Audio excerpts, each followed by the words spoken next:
Hello everyone, here I am back with a video lecture and आज हम cervical spine की basically movements को discuss करेंगे। तीन मेजर चीज़ों को हम डिस्कस करेंगे आज, फ्लेक्शन, एक्सटेंशन और लेटरल फ्लेक्शन या रोटेशन। ओके, सो मेजरली हम क्या देखते हैं कि थ्री मेजर जो मूवमेंट्स को हम डिस्कस कर रहे हैं आज, उन पे सबसे स्पेसिफिक चीज़ ये है कि आपकी और पेशेंट की पोजीशन। ठीक है, मूवमेंट्स परफॉर्म होती हैं लेकिन आपकी पोजीशन एज अ थेरेपिस्ट इसलिए इंपॉर्टेंट है क्योंकि ये पैसिव रेंज ऑफ मोशंस हम परफॉर्म करें। ठीक है, सो जब पैसिव हम परफॉर्म कर रहे होते हैं सो दैट मीन्स कि आपकी जो आपकी पोजीशन है वो ज़्यादा मैटर करती है। आपके हैंड्स की प्लेसमेंट, आपकी पेशेंट की आपकी पोजीशन, फिर पेशेंट की पोजीशन। ठीक है, तो सिंपल इज दैट इस फिगर में आते हैं। ठीक है, जो हमारे पास बेसिकली ए है और इस फिगर को हम देखेंगे कि हमारे पास पेशेंट कंप्लीटली स्पाइन पोजीशन में है, थेरेपिस्ट हेड साइड पे खड़ा हुआ है। ठीक है, that mean standing on the head side. अब क्या होगा कि थेरेपिस्ट दोनों साइड से हेड को होल्ड करेगा।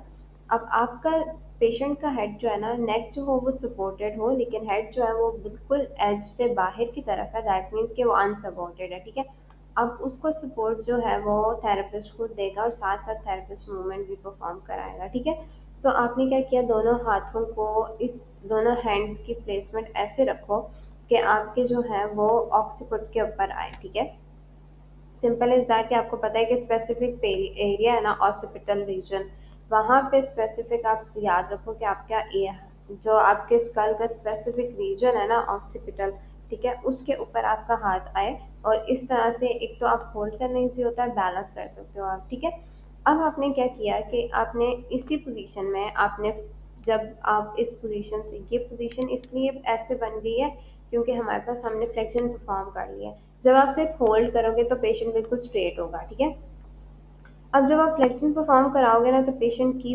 फ्लेक्शन जो होती है वो टुवर्ड्स द फेस होती है, दैट मीन्स के पेशेंट का जो फेस है ना उसकी तरफ। और जब पेशेंट की बैक साइड पे आप मूवमेंट करवाते हो तो वो एक्सटेंशन परफॉर्म होगी। ठीक है, सो दैट मीन्स इसी को अगर आप वापस रिवर्स करोगे ना नीचे की तरफ तो हमारे पास क्या होगी, एक्सटेंशन परफॉर्म होगी। ठीक है, फ्लेक्शन कब हो रही है, जब हमारे पास हम, आप ये कहते हो कि या तो आप बेसिकली फेस की तरफ लेके जाओगे तो हमारे पास फ्लेक्शन परफॉर्म होगी पेशेंट के फेस की तरफ। ठीक है, या आप ये कहते हो कि ऊपर छत की तरफ। ठीक है, सिंपल एज दैट।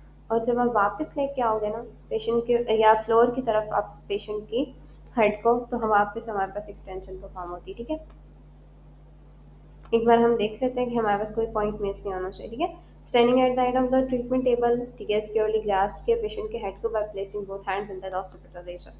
फ्लेक्शन में आपने क्या किया, फॉरवर्ड बेंडिंग की, हमने पेशेंट के हेड को लिफ्ट किया as a nodding position, like chin जो होता है वो लैरिंग्स की तरफ जा रहा होता है, इसलिए इसको ऐसे कहते हैं। ठीक है, और फिर हम फ्लेक्स करते हैं हेड को नेक के ऊपर।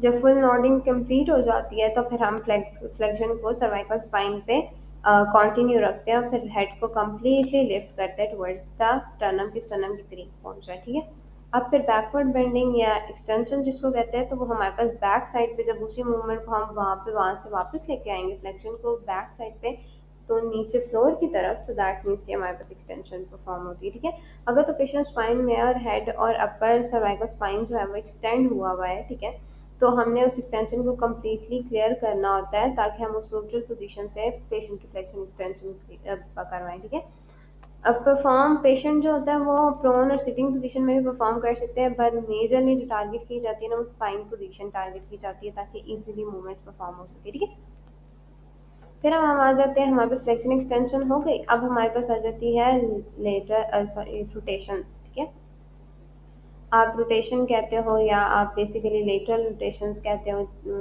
वाक्य में लेटर फ्लेक्शन या रोटेशन कहते हो। ठीक है, सो साइड बेंडिंग और रोटेशंस जो होती है ना वो हमारे पास कैसे हैं कि अगर आप बेसिकली सिंपल से ग्रास्प करोगे ना पेशेंट को उसकी साइड से, that means near to the ears. ठीक है, उसके टेम्पोरल रीजन पे जब आप उसको ग्रास्प करते हो ना तो हमारे पास जो उसके ईयर्स के पास से पेशेंट को आराम से होल्ड किया। ठीक है, और फिर आपने साइड टू साइड पहले बेंडिंग कराई। ठीक है, जब आप इस साइड पे मूवमेंट कराओगे तो हमारे पास दैट मीन्स कि लेफ्ट साइड पे हो रही है रोटेशन, जब आप राइट साइड पे लेके जाओगे तो राइट साइड की रोटेशन हो रही है। ठीक है, simple is that. Side bending भी ऐसे ही होती है, लेकिन साइड बेंडिंग में आपको पता है कि हम सिंपल इज दैट, अगर मूवमेंट में आपको बताऊं तो हमारे पास नियर टू शोल्डर आप लेके जा रहे होते हैं, ठीक है। जब हम इस तरफ नीचे की तरफ लेके जाएंगे तो हमारे पास राइट साइड पे लेटरल बेंडिंग होगी, और जब हम इस तरफ लेके आएंगे, इस शोल्डर के करीब लेके जाएंगे, तो हमारे पास लेफ्ट साइड पे लेटरल बेंडिंग होगी, ठीक है। Simple as that.